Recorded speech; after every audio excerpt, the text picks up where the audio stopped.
Leading strong in busy seasons, how to transform clinical demands into operational momentum and lead with excellence, not chaos. Okay. Sometimes busy feels chaotic. We're going to talk about that here, but it doesn't have to. Okay. Busy doesn't have to equate to chaotic. One of the biggest lies owners believe is this: if we grow, things are going to become chaotic. Not necessarily. And that's why you're here, because we want to help build structure and systems so that you can grow without feeling chaotic. Growth itself is not the problem. Poor systems are. I'm going to repeat that again because it's so good. Growth itself is not the problem. It's poor systems that are. There is a massive difference between a busy practice or busy business and a chaotic business. As patient volume increases and schedules fill to capacity, the deciding factor is not luck, personality, or hustle. It is leadership. So, are you investing in time for your team to grow their leadership, for your managers, your administrators, for you? You're here, so that tells me yes. But that does need to be trickled down to the rest of your team. So increased volume should expose the strength of your systems, not break them. It should expose the strength of your systems. So if your systems can't hold that, things are breaking, people are breaking down, and it feels chaotic. Let's go back to the systems. Let's go back to leadership. Chaos usually shows up when teams are undertrained, communication is inconsistent, expectations are unclear, systems are undocumented, accountability is missing, or leadership is reactive instead of proactive. So let me break this down for you. Please take a pen and paper, take screenshots, whatever you need to do. This is very important for you as a leader of your organization to understand what each one of these bullet points means.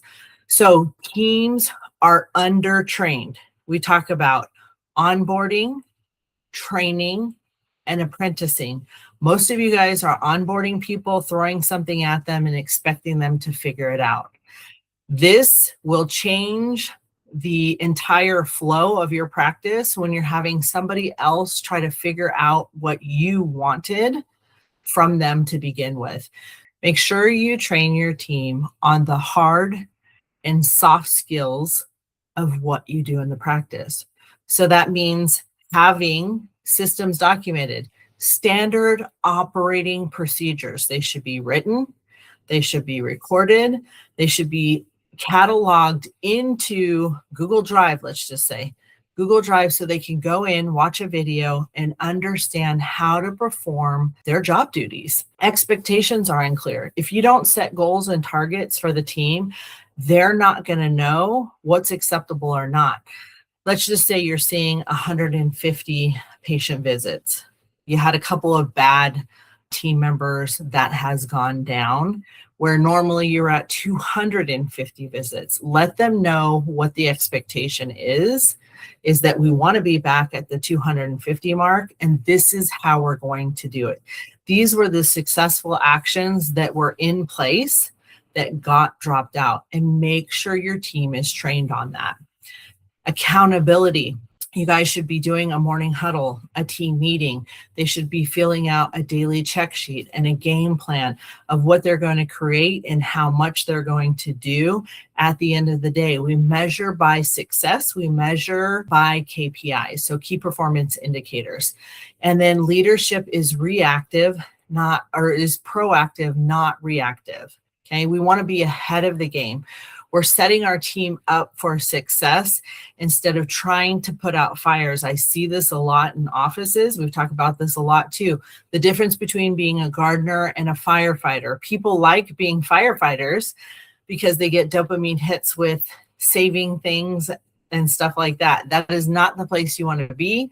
You want to be a gardener. You want to have everything planned and prepared, and it's growing as it should be. So make sure the systems are in, make sure the desires and the expectations are known, but also most importantly, make sure your team is trained. I'm going to do a little commercial break here. If you need training for your team and you don't have time to do it, we do it 3 times a week. It's called the dojo. They can come in and train as if they're a front desk person, if they're a marketer, or if they're a case manager or salesperson in your office. There is no excuse to not put training in for your team, whether it's yourself or whether it's us at MedPro Dojo. The spectrum of leadership speed. You can have the scattered leader. If the leader is scattered, the team absorbs that friction and instantly feels scattered themselves. Reactive decisions trigger team hesitation. If they try something and it doesn't work, and because they weren't trained on it and you react to it, it's going to cause them to pull back on making any decisions or moving without you. Then you have to micromanage. That's not a fun place to be either. The unclear system. If leadership guidelines are unclear, clinical operations stall. The team hesitates and patient momentum is lost immediately. So you're going to start seeing your patient volume go down. So look at the systems. Are they implemented? Are they documented? The present pace setter. When leadership is clear and urgent, the team will align instantly with focused intent. Authentic presence builds bulletproof confidence. So congratulations, you're here. You're wanting to learn, what can I do better as a leader? It's these things, and we are here to help you. So please leave any questions, give us a call, send us an email. We're happy to help you do this. If you don't have this, you will have a practice or you will have a business that feels very chaotic and you can't get traction or momentum. Life rewards urgency. Life rewards urgency. Do it now. You're learning something. By the time we're done here, go and implement one thing that you learned from today. In high capacity weeks, operations cannot afford friction or lag. Moving with targeted, purposeful urgency sets a benchmark pace that the rest of the clinic matches. I used to ask my doctor when we moved into a bigger office, why are you like, he called it phantom adjusting. He's like, I want to act as if I'm already busy so that when we are busy, we know exactly where we need to be, what we need to be doing. As leadership steps up and systems are implemented and upheld, it's not just that they were gone over once, but they're fully implemented and they're upheld. Hesitation vanishes, keeping transitions fluid, and then also staff are motivated and the schedules stay on target. If you're having people run behind, it's like fumbling the football or dropping the baton as you're in a 4-man relay. It's very important that everybody's trained up, they know where they need to be, they know what's needed from them, and they can go and actually perform the job that helps everything run smoothly. And what it comes down to is your patient care. And that will get your patient's results and leading into your team and your business getting results. Pillars of active presence. Presence is everything. This is why if you're the owner and you're watching this, we really try to focus on one, building systems, through marketing and sales and front desk and operational stuff. But 2 is freeing you up as the business owner, the entrepreneur. You want to be able to work on your business instead of being the technician. You want to be the CEO so that your leadership, your mission, your vision, your desires for the organization can come to life. When you're getting hammered because things are growing, you're going to hit a ceiling and that's going to bounce back down. We want to get you freed up to be the owner of your organization, to be the CEO instead of the technician. And that will free you up to fall into more of this leadership role and really nurture your team into what you desire to have. So being engaged and intentional, active presence means more than simply being in the room. It demands physical and energetic engagement. with your staff, supporting flow and guiding patients with direct, purposeful confidence. So if you're adjusting away and trying to run from this room to that room, that presence is not there. They need that from you. You're the visionary of your organization. You need to be able to titrate that down or give that down to your entire team. Systems awareness. Keep a constant mental lens on operational systems. Observe how scheduling targets, patient handoffs, and administrative workflows perform under peak volume pressure. So we need to be looking at that on a regular basis. But again, if you're doing all the things, and which is fine, there's a time and a place for that.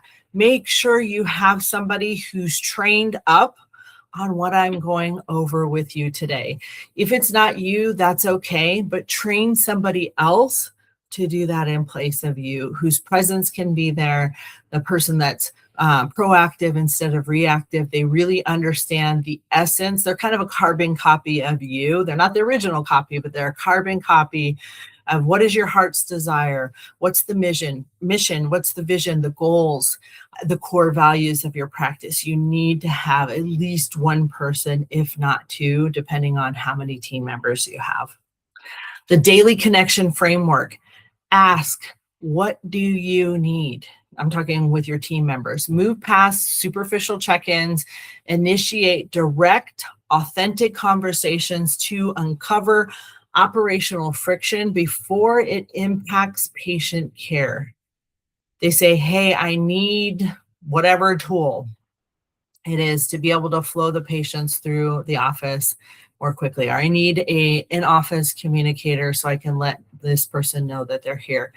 Find out what specifically does your team members need in order to be successful to keep that flow going. Identify where are you stuck, pinpoint exactly where. Maybe it's patient files, billing flows, exam transitions. What is causing that friction to build? So really look at that there. Be specific, don't generalize. Have your team be very specific and give them permission to do so. A lot of times team members won't want to hurt your feelings, so that they beat around the bush, if you will. Ask them directly, say, hey, the better open, honest communication that we have, the better we can serve our team, the better you can fill in your position, and the better outcomes we're going to have all the way around. Empower. How can I help you win? Establish a collaborative environment, provide immediate operational resources to ensure each staff member thrives today in their area. Make sure that each person understands how the office works operationally with everyone. When you onboard a new team member, it's critical that you take them through the day one, day two process. They understand when a person comes in, what happens at what point. So be very intentional to be specific in how you ask questions. Give permission to your team members to give you open, honest answers. The rule of singular focus. So core daily success target, protecting your team's bandwidth. When the schedule is packed, teams don't need more information. Okay, I hear a lot of you guys do this. And so it's like, how do they differentiate between what needs the most attention first? Because we said life rewards urgency. Excess instructions leads to overwhelm and mental burnout. This is where you start seeing a revolving door on your team members. Instead, simplify operational goals. Establish exactly what success looks like by the end of the day, allowing the team to focus on doing one thing exceptionally well. If you're not doing this, get a morning huddle in place. Get a morning team meeting so you're all coordinated on who's coming in, what's happening, what needs to be handled during the day. Make sure that you are doing a weekly, yes, I said weekly, a weekly staff meeting, because that keeps your team tightly coordinated. You can handle any areas of improvement, operational goals, implementing new systems. This is very important. Do this on a daily and a weekly basis and watch the success of your business change. Resolve small issues quickly. Address systems fast. Small bottlenecks don't stay small. It's like the snowball that goes rolling down the hill. It becomes this bigger thing. So it could be a slight miscommunication, rapidly scales into real operational errors, creating systemic frustration for staffs and patients. Feel and experience the frustrations that your team have, or the lack of operational systems. They say this place is a crap show. They don't know what's going on here. So let's make sure we take the time to be good leaders and train our team members in the organization. Strong leaders do not let things slide.